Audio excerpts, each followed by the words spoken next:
முல்லை என வந்தேன் இந்த முல்லைதான். ஆமாங்க, நான் தான் உங்களோட முல்லை. அதாவது முக்கியமான விஷயத்துக்காக தான் திரைத்துறையில் எந்த விதமான பின்பலமும் இல்லாமல் சப்போர்ட்டும் இல்லாமல் இன்னைக்கு டாப்பில் இருக்கிறவர் அஜித் சார். நல்லா தெரியும் தலை. அதே போல் திரைத்துறையில் இயக்குநர்களாகவும் சில பேர் எந்த விதமான சப்போர்ட் இல்லாமல் ஒரு 4-5 இயக்குநர்கள் பெரிய லெவலில் வந்திருக்காங்க. அந்த வகையில் எனக்கு தெரிஞ்ச ஒரு மிக சிறந்த நண்பர் திருவாளர் மில்கா செல்வகுமார் அவர்கள் தன்னுடைய முதல் படைப்பிலேயே மக்களோட கவனத்தை திசை திருப்பினவர். அது என்ன படம்னா சண்டிமுனி. அது எல்லாமே கேள்விப்பட்டிருப்பீங்க. அந்த ஃபஸ்ட்டு படைப்பே ரீச் ஆச்சு.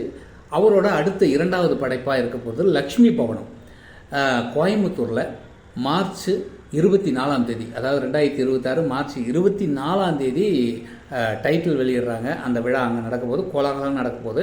கண்டிப்பாக எல்லாரும் வாங்க. நான் ஏன் சொல்ல வந்தேன்னா, அவரோட முதல் படைப்பில் நான் நடிக்க மிஸ் பண்ணிட்டேன். ஆனால் 2வது படைப்பில் எனக்கு ஒரு கேரக்டர் கொடுத்துருக்காரு. நான் மட்டும் இல்லை, இதில் ஏகப்பட்ட பரிச்சயமான உங்களுக்கு பரிச்சயமான நடிகர்கள்லாம் நடிக்க போகிறாங்க. என்னது நான் என்ன கேரக்டர் மெயினானு கேட்குறீங்களா? எதுக்கு உங்களுக்கு இந்த வேலை? நான் மெயின் இல்லைங்க, நான் ஒரு சப்போர்ட்டிங்காக காமெடியாக தான் போகிறேன். அதே சமயத்தில் அவர் என்ன கொடுக்குறாரோ அதை வாங்கி உங்களுக்கு அப்படியே தெளிச்சு வர்றேன். ஓகே, ரொம்ப சந்தோஷம்.